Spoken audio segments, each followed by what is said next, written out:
ভাইরা আমার, আল্লাহর কসম করে বলি, একটা সময় আসবে মন খুলে নামাজ পড়তে চাইবেন। বিশ্বাস করেন ভাই, লিখে রাখেন ডায়েরিতে।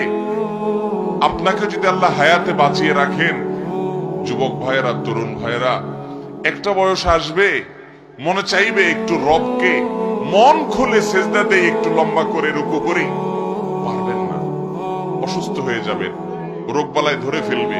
বাবারে, সে সময় আসবে না? বৃদ্ধ মুরব্বীদেরকে, চাচাদেরকে জিজ্ঞাসা করেন, চাইলেও অজু ধরে রাখতে পারে না, নামাজ পড়তে পারে না, চাইলেও পারে না। একটা সময় আসবে চাইবেন, পারবেন না। নামাজটাকে সুন্দর করেন, সময় মতো পড়েন, অনেক রাকাত নামাজ পড়বেন, নফল নামাজ পড়বেন। এটার চেয়ে উত্তম হলো ফরজটা পড়লেন, মূল সুন্নত গুলাই পড়লেন, কিন্তু ধীরস্থিরতার সাথে পড়লেন। 10 রাকাত তাড়াহুড়ো করে পড়ার চাইতে 2 রাকাত আস্তে আস্তে পড়া অনেক বেশি